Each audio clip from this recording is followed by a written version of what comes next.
말씀입니다. 오늘 말씀의 제목은 율법으로 사랑을 완성하라입니다. 조금 전에 교독문을 하시는데 교독을 하시는데 우리 최 권사님만 혼자 하시는 거예요. 그래서 스크린에 안 나왔구나. 제가 넣어놔야 되는데 교독문을 빼뜨렸습니다. 죄송합니다.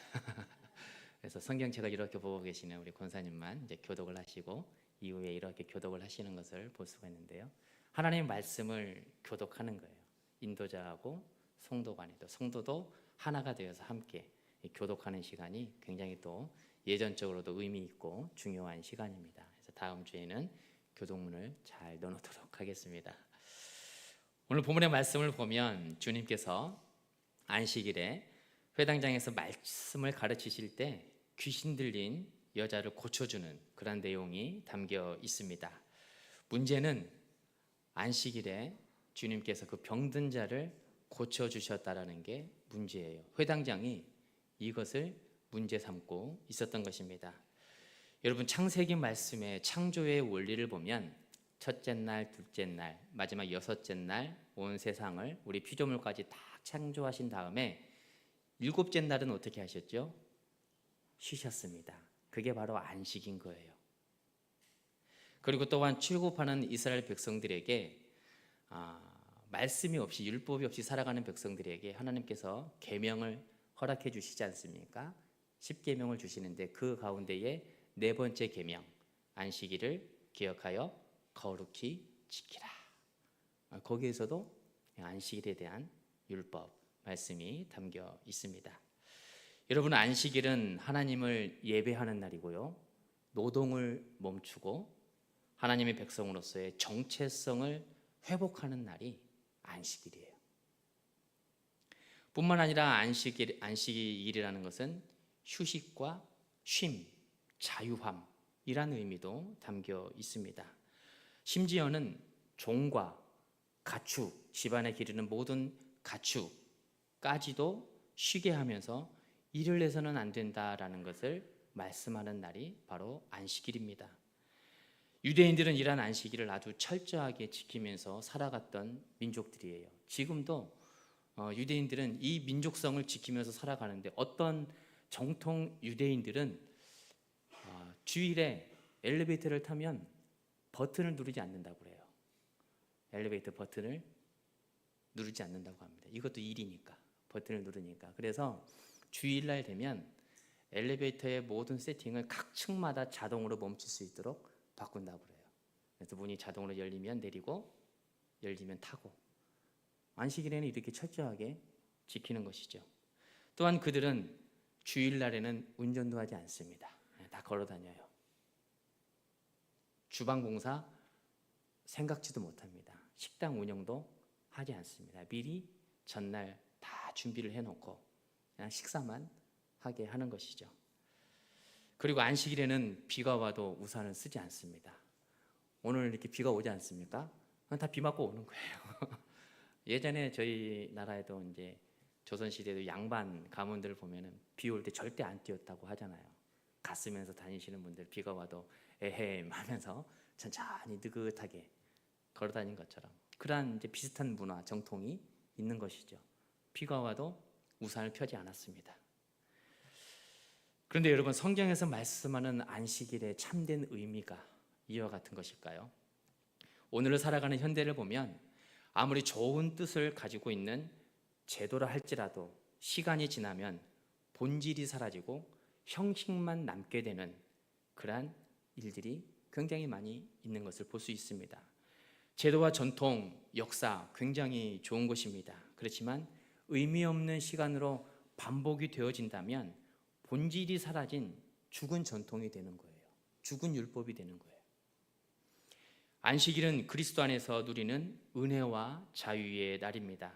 인간을 포함한 창조되어지는 모든 피조물들은 쉬는 날이에요. 안식하는 날이에요. 자유를 가지는 날입니다. 그러나 여기에서 자유의 날, 자유의 시간을 우리가 좀 더 바르게 이해할 필요가 있습니다. 아무것도 안 하고 쉬는 것을 의미하지 않아요. 내 마음대로 이날은 자유의 날이야, 내 마음대로 살 거야. 간섭받지 않고 내가 알아서 살 거야. 이러한 의미도 아니라는 것이죠. 우리의 육체는 노동을 하지 않고 쉼을 갖지만 우리의 영은 하나님을 바라보는 날이에요. 하나님께 예배하는 날이 안식일입니다.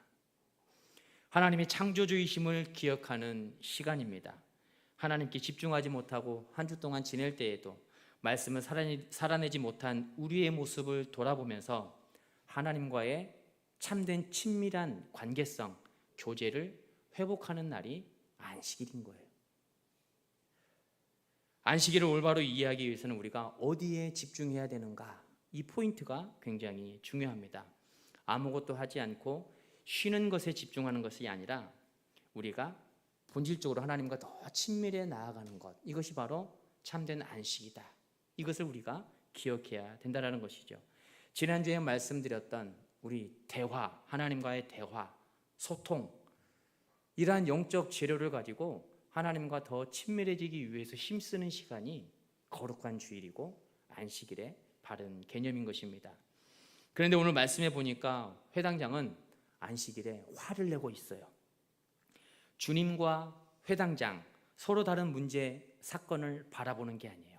안식일에 동일한 문제와 동일한 사건을 바라보고 있습니다.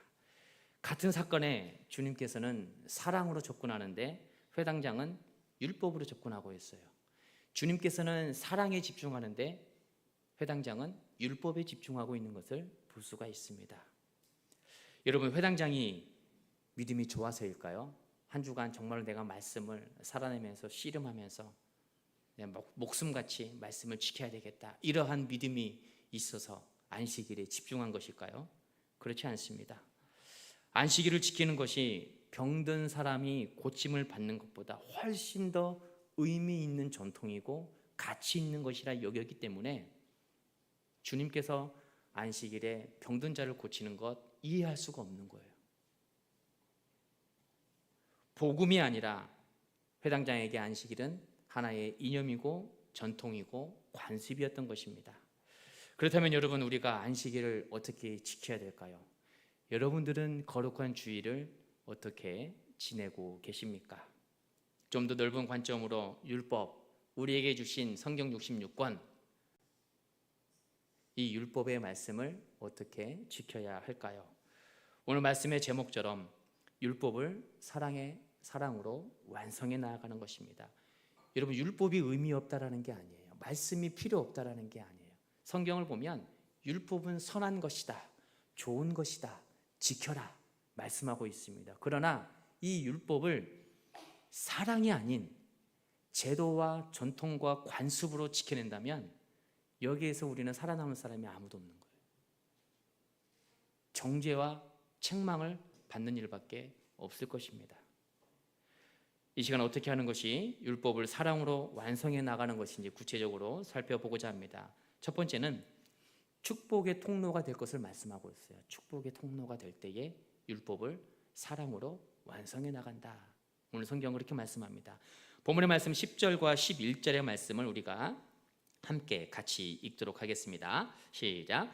예수께서 안식일에 한 회당에서 가르치실 때에 18회 동안이나 귀신 들려 앓으며 꼬부라져 조금도 펴지 못하는 한 여자가 있더라. 아멘. 지금은 핸드폰들이 다 스마트폰으로 이렇게 다 평면이지 않습니까? 예전에는 폴더폰 있잖아요. 폴더폰 딱 접으면 접혀지는 것.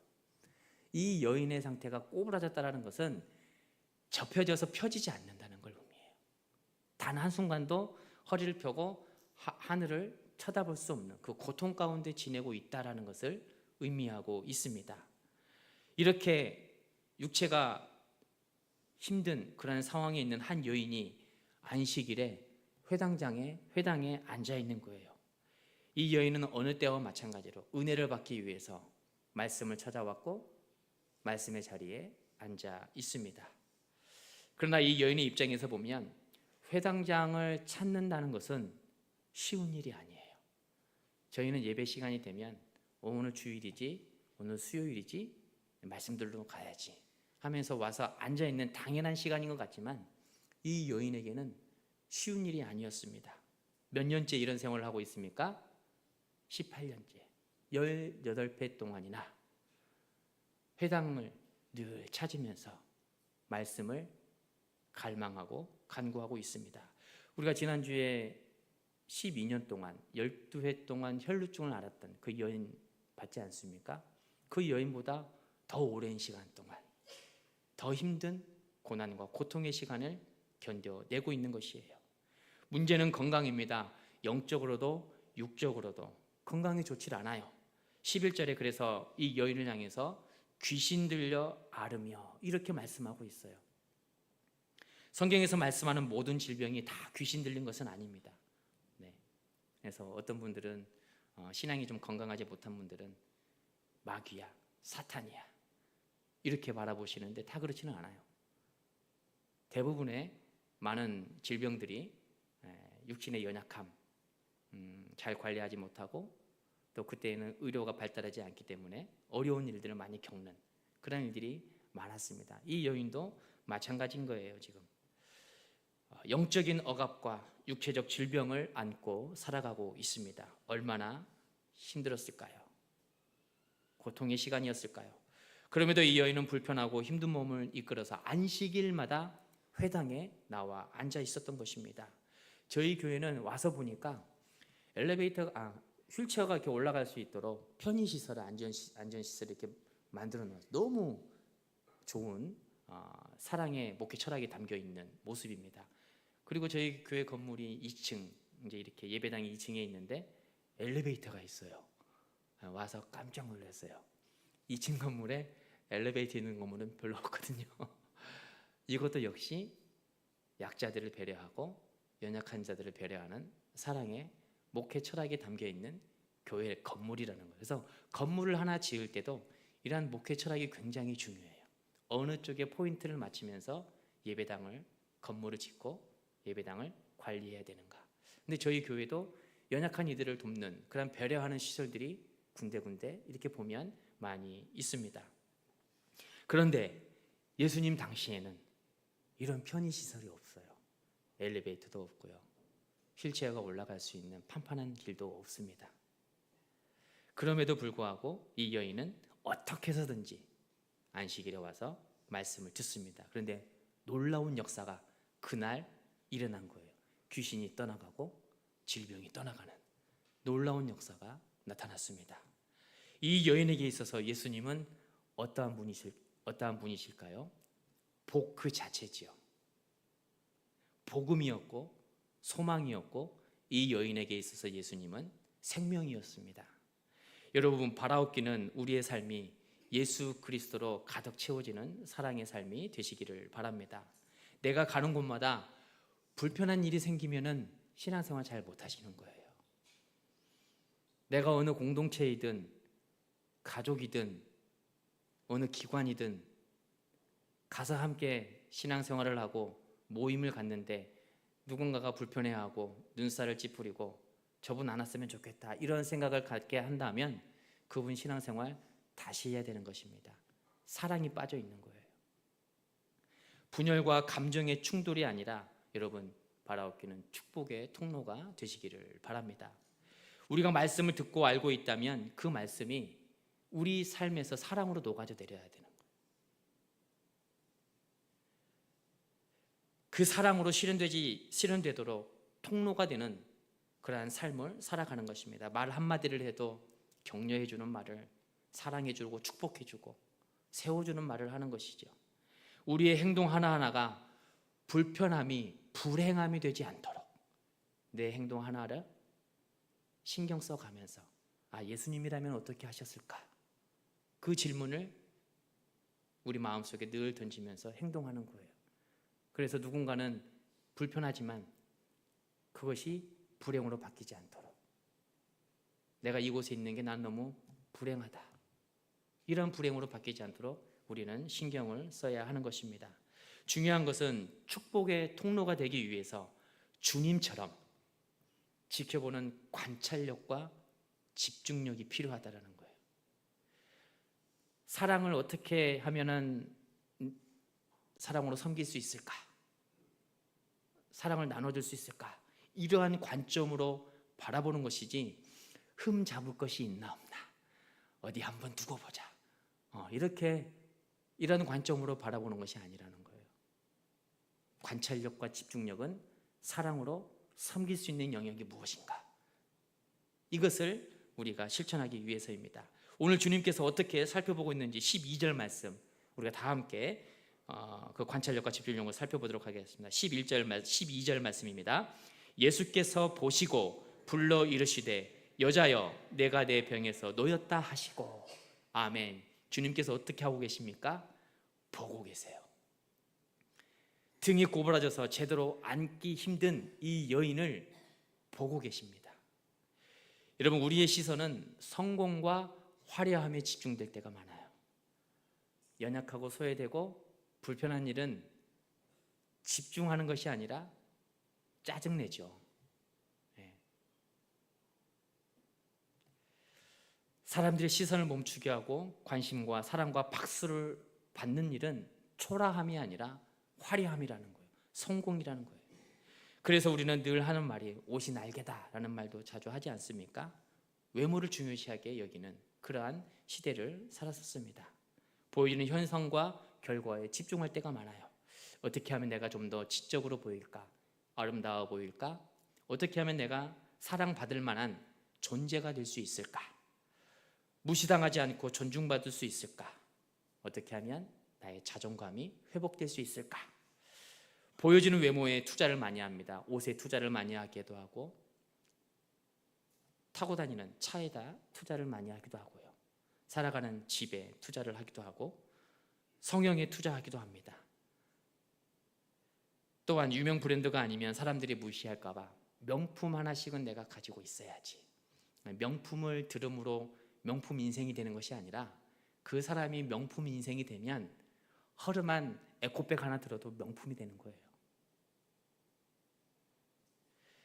놀랍게도 초대교회도 이처럼 보여지는 곳에 집중한 나머지 연약하고 소외된 사람을 돌보지 않는 말씀이 나와요. 야고보서 2장의 말씀인데요. 돌아가서 야고보서 2장을 한번 천천히 읽어보시기 바랍니다. 이런 내용이 담겨 있습니다. 차별하여 대하지 말 것을 선포하는데 예배당에 저희처럼 이렇게 많은 분들이 와서 예배를 드려요. 그런데 어떤 분들은 옷을 화려하고 아주 좋은 유명 브랜드의 옷을 입고 와요. 금가락지를 끼고 머리도 아주 예쁘게 잘하고 한 가운데 이렇게 이제 예배당으로 딱 들어오는데 예배 안내위원이 이쪽에 가서 앉으십시오 하면서 안내를 해준다는 거예요. 그런데 동시에 남루한 옷을 입고 누구 봐도 너무 가난해 보이는 거예요. 그분이 올 때에는 신경을 쓰지도 않는다는 거예요. 어디에 앉든 예배당에 앉든 몸이 불편해서 의자에 따로 마련해줘서 앉아야 되는데 어떻게 앉든 신경을 안 쓴다는 거예요. 이것을 바라보면서 야고보 선지자가 책망하는 말씀이 야고보서 2장에 담겨 있습니다. 또한 복음서를 통해서도 주님께서 이와 같은 말씀하십니다. 하루는 서기관들과 바리새인들의 모습을 책망하십니다. 왜냐하면 서기관들과 바리새인들 이들은 남 눈앞에 띄는 것을 좋아했습니다. 그래서 사람들 눈에 가장 띄기 쉬운 회당에 가장 좋은 상석에 앉는 거예요. 그리고 시장에서 문안받는 것을 좋아합니다. 그래서 사람들이 많은 곳에 일부러 찾아다녀요. 나는 이런 사람이야 하면서 그런 사람들이 막 인사하잖아요. 그것을 즐기면서 살았다는 거예요. 그리고 사람들에게 랍비라 칭찬받는 것도 참으로 좋아했습니다. 그렇기 때문에 주님께서는 그들을 향해 화 있을진저 하면서 7가지의 화를 선포하시며 책망하는 말씀이 복음서에 담겨 있는 거예요. 여러분, 이처럼 우리는 성공과 화려함에 집중할 때가 많습니다. 그러나 주님께서는 누구를 보시고 어디를 보십니까? 회당장 가장 구석진 곳에 그 누구도 인사해주지 않고 마주쳐주지 않는 육체적 연약함과 질병으로 힘들어하는 그 여인을 바라보셨다라는 거예요. 말씀을 듣는 회당에도 분명히 화려하게 입은 사람들이 있었을 것입니다. 그것도 한 가운데 센터에 가장 잘 보이는 곳에 앉아 있었을 거란 말이죠. 그러나 주님께서는 그들의 화려함을 보시지 않고 회당의 가장 어두운 구석진 곳을 바라보면서 힘들어하는 이 여인을 집중하셨습니다. 그리고 이 여인을 부르시고 직접 안수하시며 말씀하십니다. 여자여, 네가 내 병에서 놓였다. 아멘. 여자여, 네가 내 병에서 놓였다. 그렇습니다. 여러분, 축복의 통로로 살아가기 위해서는 낮은 곳을 볼 수 있어야지 돼요. 소외된 곳을 볼 수 있어야 됩니다. 화려함이 아니라, 성공이 아니라 실수하고 부족하고 연약한 곳을 볼 수 있을 때에 예수님처럼 우리 또한 축복의 통로로 살아갈 수가 있는 것입니다. 이러한 삶을 살아가는 사람이 말씀을 율법을 사랑으로 살아가는 사람들이다. 성경은 말씀하고 있는 것입니다.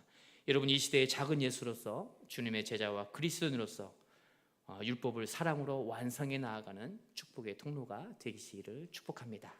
두 번째는 피조물을 소중히 여기는 사랑의 마음이에요. 여기에서 피조물은 우리 인간만 해당하는 게 아닙니다. 하나님께서 지으신 모든 피조 세계를 의미해요. 자연, 풀 한 포기, 나무 한 그루조차. 그리고 요즘에는 반려동물을 기르는 세대가 1,000만이 넘었다고 하지 않습니까? 어디에를 가든 반려동물을 고양이가 되었든 강아지가 되었든 다 데리고 있어요. 이 반려동물 또한 하나님께서 지으신 피조물이라는 거예요. 함부로 해서는 안 되는 것을 말씀하고 있습니다.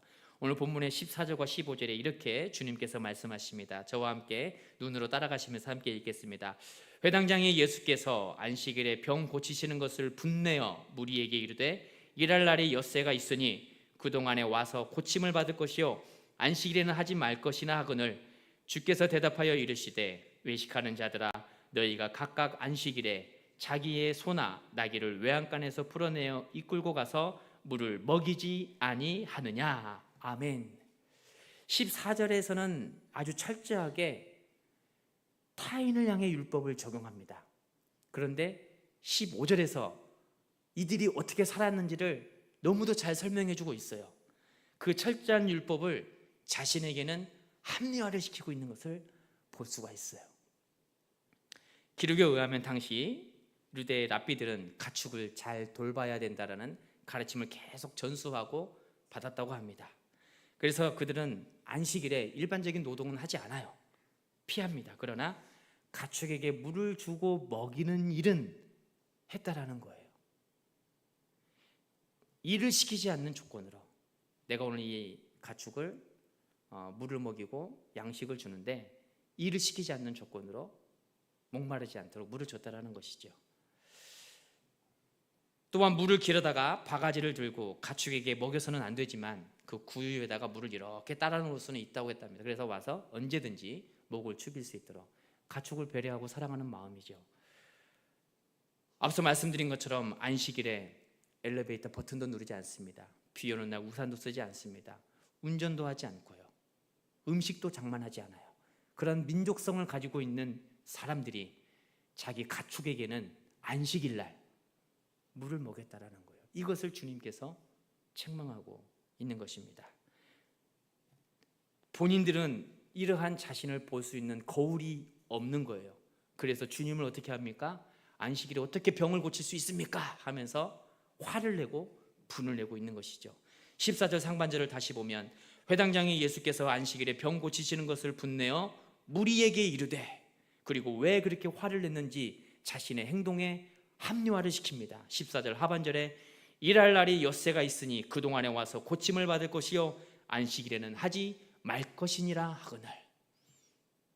고침을 받을 수 있는 날이 6일이 있었는데 그 앞에 6일 동안에는 뭐하고 안식일에 꼭 이렇게 병자를 고쳐야 되겠습니까?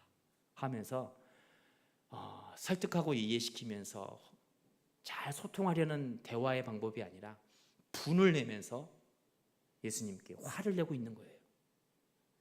여러분, 지금 회당장이 예수님께 화를 내고 있는 이유가 무엇이라고 생각합니까? 안식일의 의미와 가치가 훼손될까 봐 분개하신 거예요. 병 고치든 기적을 행하든 회당장은 안식일이 전혀 상관이 없습니다. 관심이 없어요. 병 고침에 집중하는 것이 아니라 안식일 그 자체에 집중하고 있어요. 한 사람의 구원, 생명보다 물려받은 안식일에 대한 유전에 더 큰 관심을 가지고 있었고, 또 그것을 지키는 것이 사명이라고 여겨졌던 그들이기에 안식일에 병 고치는 그 사건을 바라보며 예수님을 향해 분노하고 있는 것입니다. 그런데 여러분, 참으로 안타까운 것은 오늘날 우리가 살아가는 이 시대에 우리에게도 이러한 회당장의 모습이 있다라는 거예요. 당시 유대 사회는 인격과 인권, 평등, 이러한 단어가 어울리지 않는 사회적 구조를 지녔습니다. 여러분, 유대인에게 있어서 그들에게 친구는 누가 친구가 될 수 있을까요? 유대인에게서 친구와 이웃은 유대인밖에 없어요. 연약하고 소외당하고 이방인들, 그들은 친구로 여기지 않습니다. 이웃으로 여기지 않습니다. 어린아이들과 여성, 천민들, 사람 취급을 받지 못한 시대에 살았습니다. 더군다나 오늘 본문에 나온 이 여성은 흉측한 몰골을 하고 사람들 누구에도 환영받지 못하는 그러한 인생을 살아가고 있는, 가축만도 못하는 삶을 살아가고 있었습니다. 그러나 주님께서는 귀신 들려 꼬부라져 있는 이 여인을 향해 어떻게 부르십니까? 16절을 우리가 다 같이 함께 봉독하도록 하겠습니다. 16절 말씀입니다. 함께 우리가 같이 읽겠습니다. 시작. 그러면 18해 동안 사탄에게 매임받은 이 아브라함의 딸을 안식일에 이 매임에서 푸는 것이 합당하지 아니하냐. 아멘. 귀신 들려 허리가 꼬부라져 있는 이 여인을 어떻게 부릅니까? 아브라함의 딸이라. 유대인들은 펄쩍 뛰고 난리난 상황이에요. 아니, 저 여인이 우리와 같은 이웃이라고? 우리와 같은 민족이라고? 이해할 수가 없는 일이 벌어진 것입니다. 그들이 그렇게 무시하고 사람 취급도 안 하고 집에서 기르는 가축만 또 여기지 못한 그러한 사람, 그러한 천대를 받는 사람을 향해 주님께서는 그러지 마라, 아브라함의 딸이다, 존중과 사랑과 섬김의 단어를 사용하고 있어요. 여러분, 유대인들은 자신들이 혈통적으로 아브라함의 자손이라는 큰 사실에 자부심을 갖고 살아가는 민족입니다. 민족성과 그들의 우월성은 그 누구도 범접할 수 없는 대단한 모습이라는 거예요. 그런데 주님께서는 이 여인을 향해서도 너희들이 그렇게 혈통을 존중하고 중요시하고 우월하게 여기는 그 민족성이 이 여인에게도 있다라는 거예요. 존중받아야 될 하나님의 피조물이고 하나님의 작품이다라는 사실을 말씀하고 있는 것입니다. 전통과 형식과 율법에 매여 있는 이들은 상상도 못할 일이 벌어진 것이에요.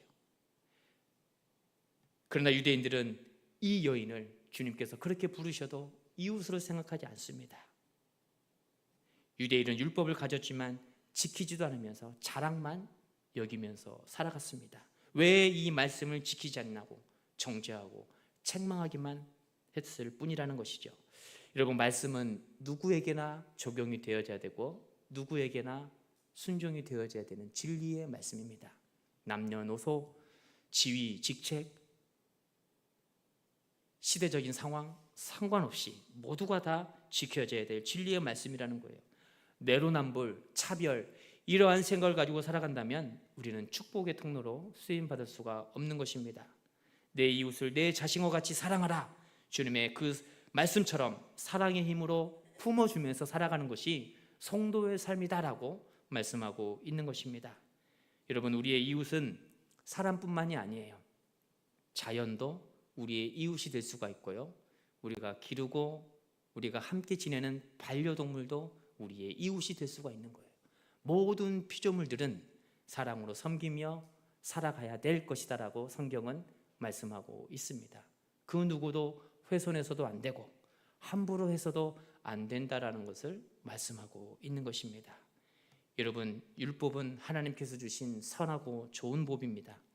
피조물로서 마땅히 지키고 순종해야 됩니다. 그렇지만 사랑 없이 지킨다면 그 율법은 죽은 전통이 되는 거예요. 오히려 정죄하고 비난하는 죽은 관습과 도구가 되는 것입니다. 여러분, 한 주가 시작이 되었습니다. 우리에게 주어진 하루하루의 일상과 일터를 또 가정에서 일터에서 살아나가실 때 제도와 관습과 이념에 얽매여 있는 것이 아니라 우리에게 주신 말씀을 누군가를 정죄하고 비난하는 도구로 쓰이는 것이 아니라 사랑으로 말씀을 잘 담아내셔서 축복의 통로가 되시고 예수님처럼 품으며 나아갈 수 있는 한 주간의 삶이 되기를